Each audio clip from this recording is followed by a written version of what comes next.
Shuffle होतोय. पुन्हा एकदा लाफ केलाय, मात्र हा झेल असू शकतो. जास्त उंच खेळलेत आणि फलंदाज बाद होतोय राहुल. पहिलाच धक्का या ठिकाणी लागतोय. तर अनंता मैदान उतरतायत ज्यांची आपण वाट बघतोय. वन डाऊनला अनंता पाटील, राजदीप चौधरी, राज पाटील, राहुल चौधरी, संदीप पुटाणे, विशाल चौधरी, रोहित पाटील, नितीन वजे, सचिन पुटाणे, अरविंद पाटील, अजय पाटील, जयंता पाटील असा संघ आहे. मॅचला sports and games and foundation एक अत्यंत नामांकित संघ ज्याच्या माध्यमातून श्याम वागळे, उमेश मांजरेकर, शंतनू गायचोर, संदीप दळवी, मायकल, विशाल तावडे उर्फ बप्पा अंडर 16ला खेळलाय मुंबईला. संदीप जगताप जो आता फिजिओथेरपिस्ट म्हणून BCCI काम करतोय. जिमखानासाठी अत्यंत चांगले खेळाडू या संघाने घडवले आणि त्याच संघामध्ये खेळाडू होता अत्यंत जवळचा मित्र ठाण्याचा अजय कदम, ग्रेट क्रिकेटर. अजय कदमला मी अनंतामध्ये नेहमी बघतो. तशी शैली आहे त्यांची चालण्याची, खेळण्याची. यशस्वी गोलंदाज दशरथ. लाफ केल्या पुन्हा एकदा. बघायचंय जज करतायत त्या ठिकाणी. अजून एक झेल. दोन्ही फटके जास्त उंच खेळले दोन्ही फलंदाज. राहुलनेही ती चूक केली होती. आता राजी ते करतायत. लाफ करायचं होतं समोर त्यांना स्टँडकडे, मात्र एलिव्हेट व्यवस्थित करू शकले नाहीत आणि चेंडू जास्त उंच जातोय. आणि परिस्थिती बघा, योगायोग बघा दोन्ही संघांचे. तिथे सुद्धा रवी आणि राकेशनी चांगली सुरुवात केली होती 17 धावांची. इथे सुद्धा राहुल आणि राजने पहिल्या षटकात 8 धावांची भागीदारी केली आणि दुसऱ्या षटकात तिथे सुद्धा बाद झाले होते दोघे. आणि इथे सुद्धा तीच परिस्थिती बघायला मिळते. दोन्ही संघामध्ये दुसरं षटक अत्यंत अमूल्य षटक ठरलेलं आहे असं या ठिकाणी उल्लेख करायला पाहिजे. तर 2 फलंदाज बाद झालेत. आता हे दोन्ही फलंदाज नवीन आहेत मैदानावर. राहुल परतलेला आहे, राजही परतलेला आहे. संघाची धावसंख्या मैदानावर आपण बघतोय ती 13 आहे. 13 for the loss of 2.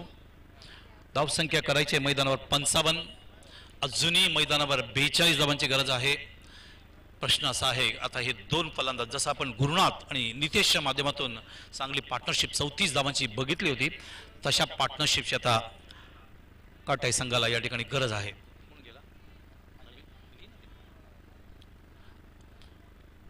Double R पाहिलं, आता डबल ए. अनंत आणि अजय मैदानावर. दशरथ हॅट्रिकच्या मार्गावर. ओ बोल्ड केलाय.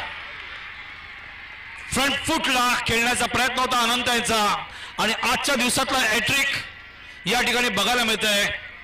आयोजकांकडून पारितोषिक. Magnificent bowling.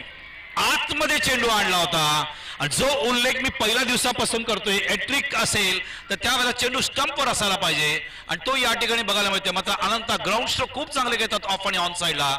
फ्रंट फुटला गेले होते, मात्र तो टायमिंग जो आहे तो चुकतोय त्यांचा आणि चेंडू जातोय बॅट अँड पॅडच्या मधून यष्टीवरती आणि हा धक्का या ठिकाणी लागतोय. तिसरा अनंताच्या रूपाने. बिग विकेट, कारण अनंता उभे राहिले असते तर धावा जास्त आल्या असत्या आणि अनंता तिकडे 0वर बांधून परत आहेत. प्रेशर ऑन काटा टीम नाव. या प्रेशर मधून कोण काढणार आता मोठा प्रश्न आहे. कारण मैदानावर आहेत अजय, नवीन फलंदाज गेले सँडी, संदीप आणि 2 फलंदाज बघायचे आपल्या संघाला कुठल्या पद्धतीने बाहेर काढतायत. मात्र जसा उल्लेख केला त्या ठिकाणी अरविंद यांनी 4 विकेट्स घेतले होते दुसऱ्या ओव्हरमध्ये संघाच्या आणि इथे दशरथ यांनी आपण बघतोय आतापर्यंत मैदानावर 5 धावा देत असताना 3 गडी त्यांनी पॅव्हिलियनमध्ये पाठवले. हा योगायोग आहे या आजच्या दिवसातल्या पहिल्या सामन्यामध्ये. क्रिकेट काहीही घडू शकतं. काल कधी आपण स्वप्नात पाहिलं होतं की भारत पराभूत होईल. ज्या पद्धतीने आपण चेस करत होतो, भारत पराभूत झाला.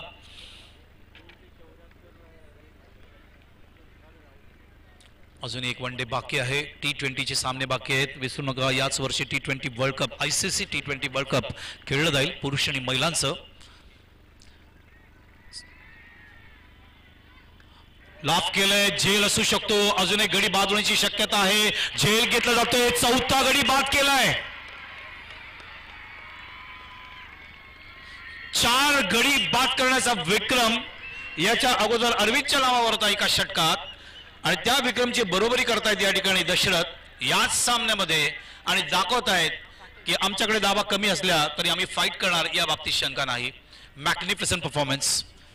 सामना अजून संपलेला नाहीये हे लक्षात ठेवा. आत्ताशी दुसरं षटक खेळलं जात आहे. याच्यानं अजून 3 षटकं यायचे आहेत. मैदानावर जरी 4 गडी बाद झाले असले तरी अजूनही 6 विकेट शिल्लक आहेत हे आपण विसरता कामा नाही. त्यांचे विकेट्स बघूया. त्यांनी 54 धावा केल्या होत्या. 4 गडी बाद झाले होते त्यांचे.